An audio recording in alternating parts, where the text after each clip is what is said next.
अगर किसी के साथ भी जुल्म हो तो आप इसी तरह ज़ालिम को कैफ़रे किरदार तक पहुँचाते रहें और मज़लूम का साथ देते रहें। बिस्मिल्लाहिर्रहमानिर्रहीम। अस्सलाम वालेकुम नाज़रीन, मैं हूं फ़याज़ महमूद और आप देख रहे हैं फ़याज़ महमूद यूट्यूब चैनल। नाज़रीन, आज आपको जैसा कि मालूम है, दिन भर मैंने कोई भी वीडियो नहीं की और ख़ासकर ज़हरा काज़मी के इसके ऊपर वीडियो नहीं की, बल्कि जो कराची के ऊपर मामला था सी व्यू वाला, उस पर वीडियो की। अदरवाइज़ कोशिश यही होती थी कि इस केस को रोज़ाना की बुनियाद पर अपडेट किया जाए, अपडेट रखा जाए, ताकि इस केस को हम आपके सामने हक़ाइक़ सामने आते रहें, ज़िंदा रहे, ताकि जब तक ये मामला ख़त्म नहीं हो जाता आप लोग इस केस के पल पल बाखबर रहें। और ऐसा ही हुआ। 16 अप्रैल से लेकर आज दिन तक हमने कोशिश यही की कि इस केस को ज़िंदा रखे हुए है, इस केस पे बात की जा रही है और इस केस के हर हर पहलू को हमने पब्लिक के सामने रखा और लोगों को बाखबर रखने की ज़रूरत समझी और इसको रखा। अच्छा, उसके बाद अब जब बच्ची जो है अपने घर जा चुकी है, इस वक्त वो अपने घर में मौजूद है अपने पेरेंट्स के साथ, यानी कि जिस तरह 16 अप्रैल से पहले वो मौजूद थी उसी सूरत हाल का उसे सामना है। यानी कि खुश है, अपने बहनों के साथ खेलती है, अपनी बिल्ली के साथ खेलती है, अपने माँ बाप के साथ वो हंसी खुशी जैसे वो 16 अप्रैल से पहले रह रही थी अब भी रह रही है। लेकिन ज़ाहिर है कुछ लोगों को ये मामला हज़म नहीं हो रहा, उन लोगों ने एक नया काम शुरू कर दिया। तो मुझे इस वक्त रात के इस वक्त आपके साथ मुखातिब होना पड़ा, क्योंकि कुछ चीज़ें सामने आई। मैंने सोचा कि अब मैं ज़रूर आपके साथ बात करूं, क्योंकि पहले दिन भर मैंने बात नहीं की। उसकी वजह ये थी कि कोई अपडेट थी नहीं। अपडेट होती तो ज़रूर देते।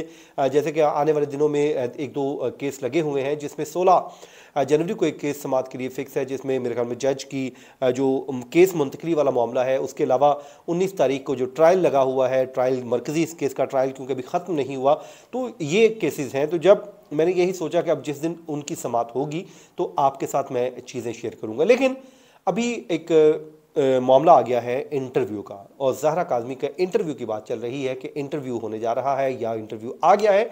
तो मैंने सोचा कि कुछ चीज़ें आपके सामने रख दूं, ताकि बहुत क्लियरेंस होनी चाहिए, आप सबको पहले से चीज़ें पता हो, ताकि जब आप इस तरह की कोई चीज़ देखें सुने तो आपको पहले से ही मामला क्लियर हो कि यार ये मामला कुछ इस तरह से है और इस तरह से होने जा रहा है।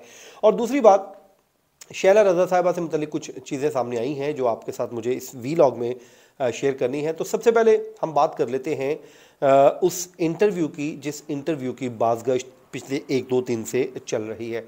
एक तो प्रेस कॉन्फ्रेंस वाला मामला भी था कि वो भी पहले कहा गया कि प्रेस कॉन्फ्रेंस होनी चाहिए, प्रेस कॉन्फ्रेंस नहीं होगी, और फिर ये कहा गया कि प्रेस कॉन्फ्रेंस होने जा रही है। बल्कि शैला रज़ा साहिबा ने बड़ा प्रेशराइज़ किया हुआ है कि वो हर सूरत प्रेस कॉन्फ्रेंस करें, क्योंकि मैंने बड़ा साथ दिया, इस पूरे मामले को हल किया जाए, स्टेक पे लगा हुआ है सब कुछ। तो जिस पे मैंने बल्कि लास्ट वीडियो भी की, उसमें मैंने आपको बताया कि ऐसा फ़िलहाल हो नहीं रहा। हाँ, अलबत्ता कभी होता है तो मैं आपको ज़रूर बताऊँगा और चीज़ें आपके सामने रखूँगा। तो उसके बाद ज़ाहिर है ये चीज़ें चल रही थी। तो अब शैला रज़ा साहिबा से मुतल्लिक़ ये खबर आ रही है कि उन्होंने तो किसी को ऐसा फ़ोन किया ही नहीं, ना उन्होंने फ़ोन किया, ना कोई उनकी बात है, ना ही उनके वहमो गुमान में है, ना ही उन्होंने ये कभी किसी को कहा कि मुझे आप साथ बिठा के प्रेस कॉन्फ्रेंस करें और यूँ मामला ख़त्म हो। तो मेरे ख्याल में ये झूठ के अलावा कुछ नहीं है।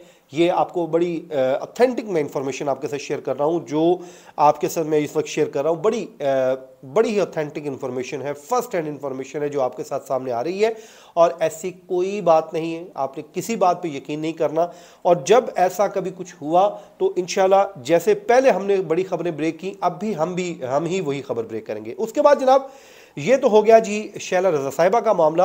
अब मेहदी अली काज़मी साहब से मुतल्लिक भी चीज़ें सामने आ रही थीं, कुछ जिससे मुतल्लिक कहा जा रहा था कि वो प्रेशराइज़ कर रहे हैं बच्ची को कि जी खुला ले लो, ये कर लो। भाई, मेहदी अली काज़मी साहब तो खुला का तब कहें जब वो इस शादी को, इस निकाह को माने। ये तो अभी तक वो निकाह मान ही नहीं रहे, शादी को वो मान ही नहीं रहे। वो कह रहे हैं कि ये हुआ ही नहीं। वो तो अभी कोर्ट में मामला चल रहा है, कोर्ट में इस मामले को डिसाइड होना है। कोर्ट इस बात को डिसाइड करेगी कि ये वाकया हुआ भी है या नहीं है। तो अब कोर्ट में जब मामला है तो वो ये ऐसी बात कैसे कर सकते हैं। तो जिसपे बल्कि वो शाहिद सकलैन साहब ने भी बात की मेहदी अली काज़मी साहब से, और उन्होंने कहा कि ऐसी कोई बात है ही नहीं। और ना हम ऐसा कुछ करने जा रहे हैं, बल्कि इस पे तो अदालत की कुछ कदगनें भी हैं। अदालत ने कदगन आयद कर रखी है। मेजर एक कदगन ये है कि इस पे तो वो दूसरा जो मामला है शनाख्त का, वो तो कोर्ट कह चुकी है कि आपने शनाख्त जाहिर नहीं करनी।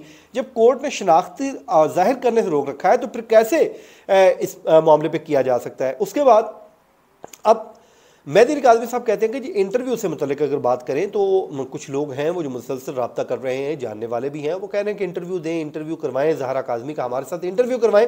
तो मैंने उनको ये कह दिया कि अभी हमारा कोई इरादा नहीं है, और अगर इंटरव्यू की ज़रूरत पेश आई तो सबसे पहला इंटरव्यू हम आपको देंगे। यहाँ से जनाब ये कहानी निकली, लो जी इंटरव्यू हो गया और आ गया। भाई अभी तक ऐसा कुछ नहीं हुआ और ना ही कोई उनका इरादा है, और अगर इरादा हुआ जब ज़रूरत पेश आई तब करेंगे, लेकिन उनको मेरे ख्याल में ज़रूरत ही नहीं है। केस वो जीत रहे हैं, मुसलसल उनकी कामयाबियां हैं।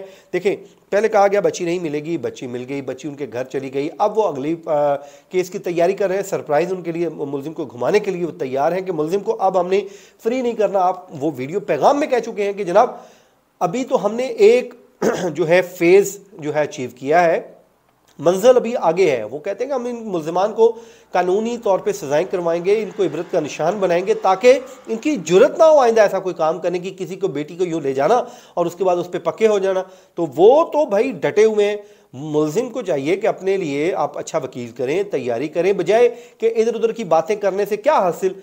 तो ना तो कोई इंटरव्यू हुआ है, ना ही अभी कोई चांस दिखाई दे रहा है, और मेहदी अली काज़मी को ज़रूरत ही नहीं है। अब ये इंटरव्यू तो दें, वो एक्यूज साइड दे, क्योंकि केस जो लूजिंग एंड है वो दूसरी साइड है। तो इधर तो ये तो अपना गेन कर रहे हैं इन्होंने, तो देखें इतनी बड़ी अचीवमेंट है और अपनी बेटी को वापस लाने में वो कामयाब हो गए। अब अगले वो केस की तैयारी कर रहे हैं। तो इसमें बड़ी दो अहम तरीन जो शख्सियात थी, जिसमें शहरा रज़ा और मेहदी काज़मी साहब, लेकिन तीसरी जो शख्सियत है उसका ज़ाहिर है मना किया गया कि नाम आप नहीं लें, वो भी भरपूर तैयार हैं। वो कहते हैं कि जी हम इनको बताएंगे कानूनी तौर पे कि ये आखिर कैसे किया था, इन जो सब कुछ हुआ। तो अब देखते हैं कि इस मामले का होना क्या है। और बहरहाल जो चीज़ें थी कुछ आपके साथ मुझे शेयर करना थी और मैंने आपके साथ कर दी हैं। होपफुली मेरी दुआ है कि अल्लाह ताला इस मामले को जल्द से जल्द हल करने में इस ख़ानदान की मदद करे। और इस ख़ानदान ने बड़ी मुश्किलात देखी हैं, और बल्कि आप सब, मैं, जितने भी माँओं बहनों बेटियों वाले हैं, उन सब को का एक ही मिशन होना चाहिए कि हमने सोसाइटी को इस तरह की जो गंदी चीज़ें हैं उससे दूर करना है। देखें निकाह जो है वो सुन्नत है, इसमें सुन्नत होनी चाहिए, लेकिन ये कोई तरीका नहीं कि आप किसी की बेटी को यूं ले जाएं और भगा के ले जाएं, अगवा कर लें या जो भी कर लें, और जो भी आप नाम दे दें, लेकिन ये सरासर ज़्यादती है।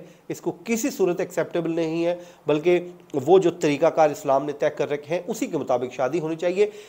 फाशी, बेहयाई, ये वो सारी बातें हैं जिससे हमने अपनी सोसाइटी को महफूज रखना है। जो हमारा एक कल्चर है, हमारी नॉर्म्स हैं, उनको हमने ले कर आगे बढ़ना है, तब जाकर चीज़ें इंशाल्लाह ठीक होंगी। तो मेरी दुआ है अल्लाह ताला इस ख़ानदान को अपने हिफ्ज़-ओ-मान में रखे, मुझे आप सबको जितने भी लोग हैं अपने हिफ्ज़-ओ-मान में रखे। मुझे दीजिए इजाज़त, अपनी दुआ में याद रखिए। अल्लाह ने के बाद।